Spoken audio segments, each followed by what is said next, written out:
Putting the Mafia boss in prison should have ended everything, but it made me the most dangerous woman in the city.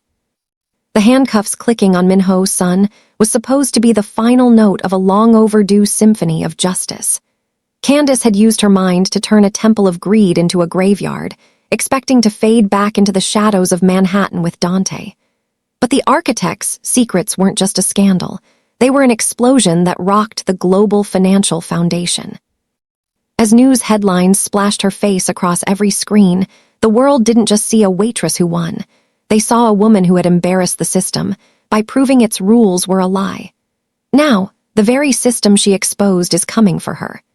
Candice is learning that while the Mafia used guns to keep her down, the respectable world uses contracts, and their grip is far more suffocating. Before we continue, we welcome you to AFRO-KOREAN love thrillers, the home of dark romance, forbidden passion, power, betrayal, and captivating revenge stories. Please do me a favor. Tap that comment section and tell us quickly where you are watching from. Stay tuned. Don't forget to subscribe to this channel so you don't miss any new thriller that drops here. Sit back and relax because this story is just getting started. Now let's get back to our story. The sunrise over Lowe's Angels didn't feel like a victory. It felt like a spotlight. As Candice stood on the balcony of the Morty penthouse, the cool morning air carried the distant, rhythmic wail of sirens, the final notes of Minho's son's downfall. Below, the Aurelian casino was cordoned off with yellow tape, a temple of luck finally exposed as a factory of fraud. In her hand, the black diamond ring Dante had given her felt heavy, a symbol of a union forged in the fires of a digital war. She had achieved the impossible. She had dismantled the architect of deceit and reclaimed her mother's future. But as she opened her tablet, the Black Lotus algorithm, the very tool she used to bankrupt Minho, was no longer her secret. News cycle was moving faster than any Fourier transform she had ever calculated. Headlines flashed across the screen. The waitress who broke the house and the ghost in the machine revealed. Her face, once hidden behind vintage frames, was now a global commodity. She hadn't just beaten a Mafia boss. She had humiliated the regulatory systems that allowed him to exist. Dante stepped onto the terrace, his presence a silent weight behind her. He looked at the screen, his expression unreadable. "You didn't just win a game, Candice," he murmured, his voice like velvet over gravel. "You proved the system is a lie, and the people who own that system don't like being told they're obsolete." The quiet hum of her phone began, a deluge of encrypted messages from unknown senders. The hunt hadn't ended, it had just changed players. By noon, the digital footprint of the Black Lotus had expanded into a global phenomenon. Candice sat in the back of a blacked-out SUV, her eyes scanning the streets of Lowe's Angels through the tinted glass. For years, she had survived by being invisible, a ghost in a library subbasement. Now, the world was screaming her name. She watched a massive digital billboard over the Sunset Strip transition from a luxury watch add to a breaking news alert featuring her own reflection. The image was from the previous night, her in the obsidian silk gown, looking less like a waitress and more like a queen of the underworld. "They aren't just reporting the news, Dante," she said, her voice tight with analytical precision. "They're building a narrative. They're calling me a math genius to make my actions seem like a freak occurrence rather than a systemic failure." She could see the shift in the data streams she monitored on her phone. It wasn't just the public, it was the markets. Casino stocks were plummeting as investors realized that if one woman could reverse engineer the lion's circle, the entire industry was vulnerable. She hadn't just beaten the Mafia, she had embarrassed the global gambling infrastructure. Dante's phone buzzed incessantly. "It's not just the press," he noted, his gaze cold. "I'm getting calls from the governor's office and 3 different hedge fund managers. They aren't looking for a quote, they're looking for the algorithm." Candice felt a familiar itch at the back of her brain, the sensation of being a piece on a board she no longer controlled. The architect was in a cell, but 100 new architects were already drawing up plans to cage her. She was no longer a person. She was the most valuable asset in the city, and the auction had already begun. The air in the private wing of the Getty Center was sterilized and cold, smelling of floor wax and old money. This wasn't the chaotic neon heat of the Aurelian. It was the quiet, lethal chill of a boardroom. Candice smoothed the fabric of her tailored suit, feeling the weight of the black diamond ring, a constant reminder of the Black Lotus she had become. Beside her, Dante moved like a predator in a tuxedo, his eyes constantly scanning the perimeter for threats that didn't carry guns. They had been summoned by the Coalition of Seven, a group of venture capitalists who controlled more than half of the city's digital infrastructure.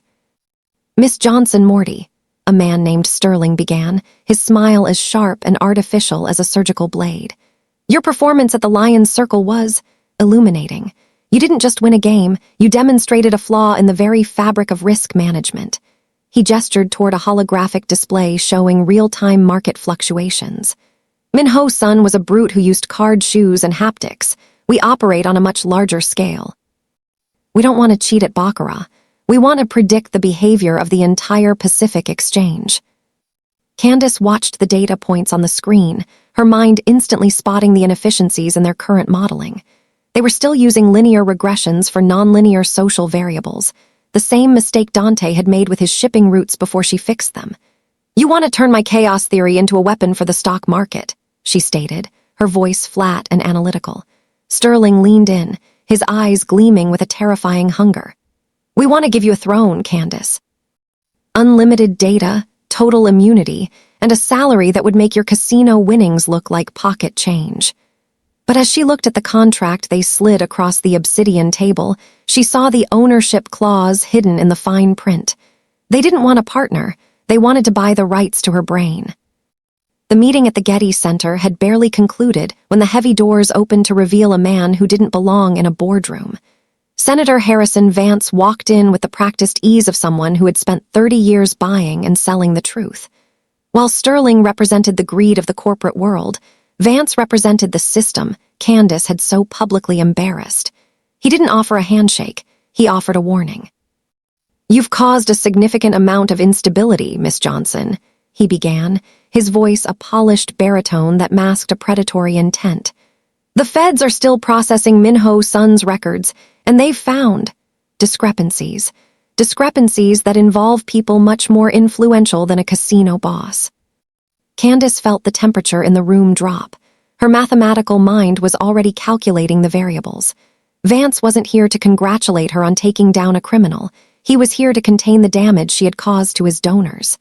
"The stability of our financial institutions depends on a certain level of predictability," Vance continued, circling her like a serpent.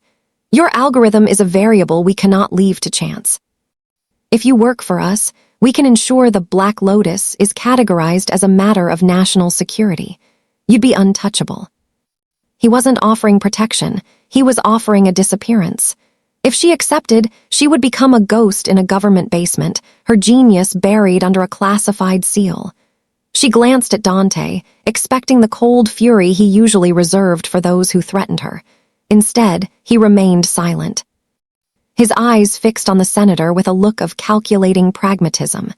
The realization hit her like a cold wave. The system wasn't just coming for her, it was negotiating with the man she loved. The ride back to the Morty stronghold was a heavy, suffocating silence. Candice watched the reflection of the city lights in the window, her mind replaying Senator Vance's words like a corrupted audio loop. She wasn't thinking about the threat. She was thinking about Dante's stillness. The man who had once promised to burn the world down for her was now weighing the political cost of her freedom. When they finally reached the penthouse, the air felt different, less like a sanctuary and more like a waiting room for a verdict she hadn't agreed to. "You're considering it," Candice said, her voice cutting through the quiet as she dropped her bag on the marble counter.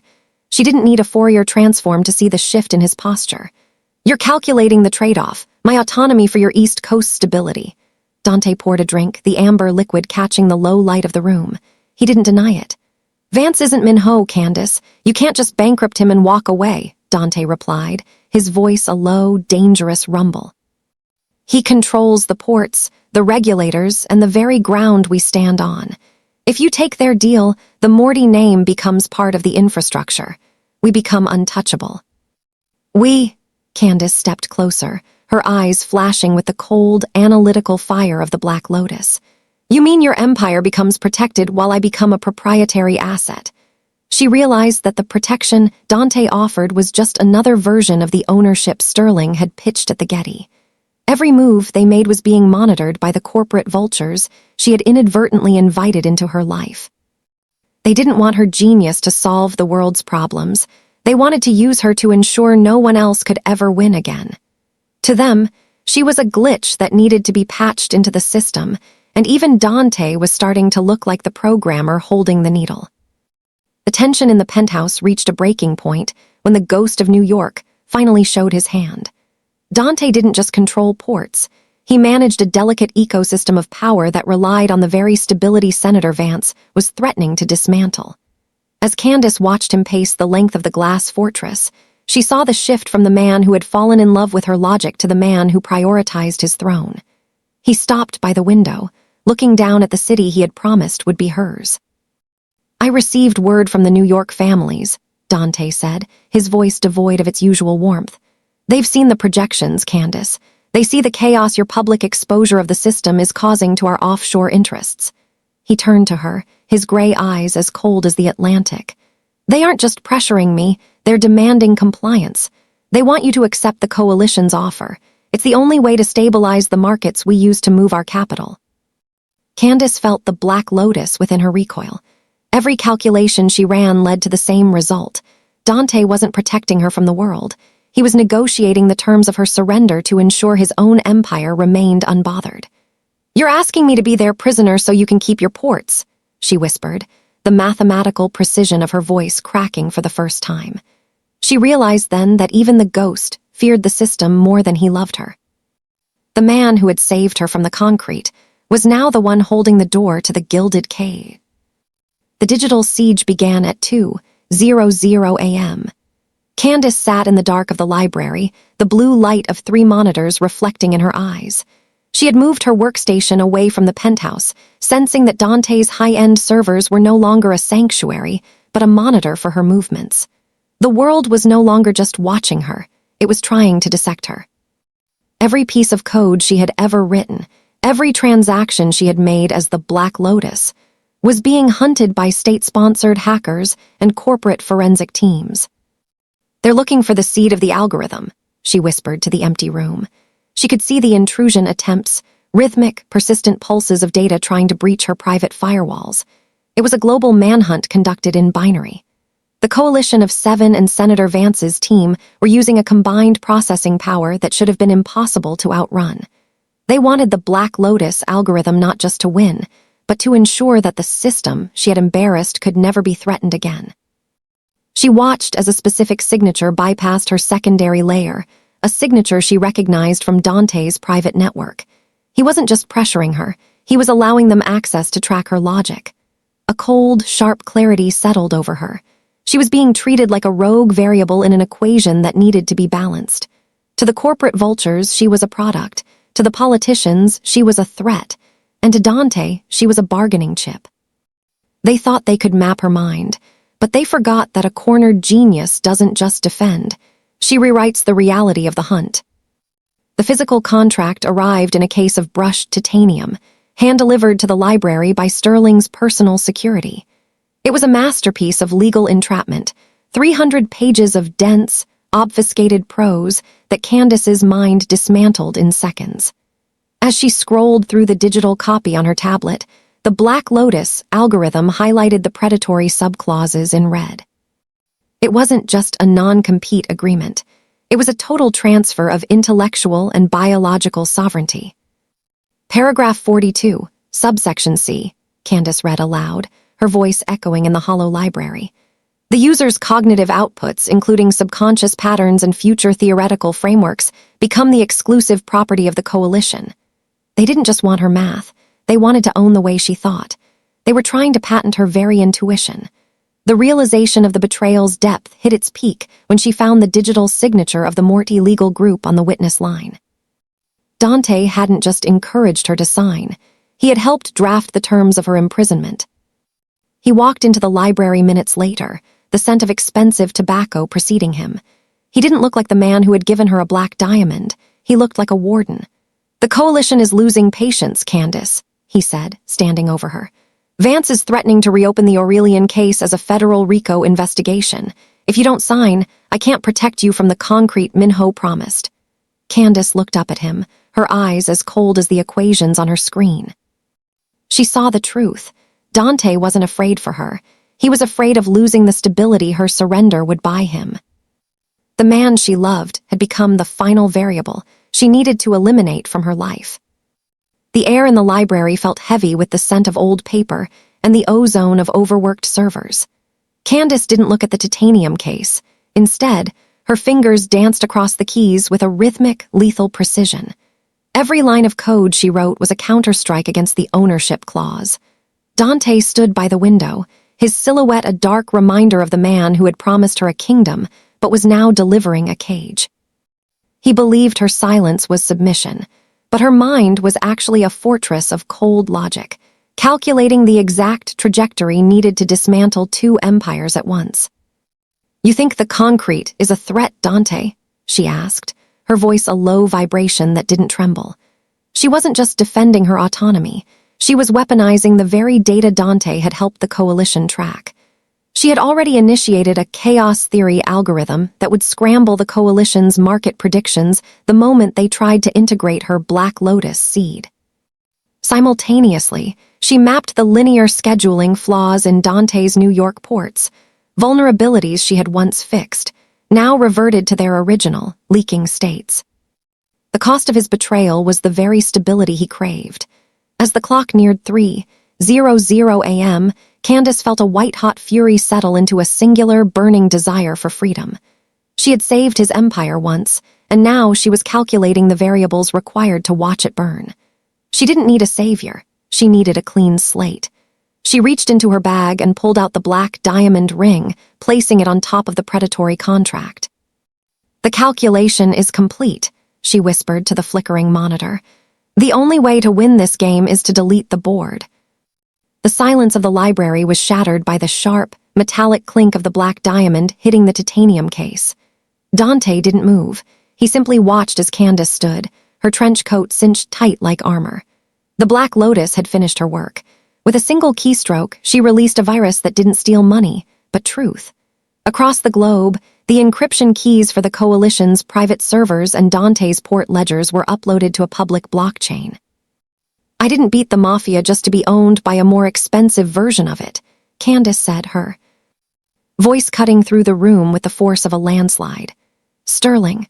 Ownership clause was now a public scandal, and Dante's ghost network was being mapped in real time by every regulatory agency on the planet. By the time the sun hit the horizon, the coalition would be fighting subpoenas, and Dante would be fighting for his life against the New York families he had failed to stabilize. Dante reached for her, his face a mask of shock and newfound fear. "Candice, you've destroyed everything. There's nowhere to go. You're alone." She didn't look back as she reached the heavy oak doors. "I've spent my whole life solving for X, Dante. I finally realized that X wasn't a number or a man. It was me." She stepped out into the rain-slicked streets of Manhattan, her mind already calculating the next move. She was a billionaire without a bank, a genius without a country, and a woman without a master. The Mafia was easy. Now I was fighting the world. If you enjoyed this story, don't forget to subscribe. It really helps the channel grow and lets you know when new videos drop.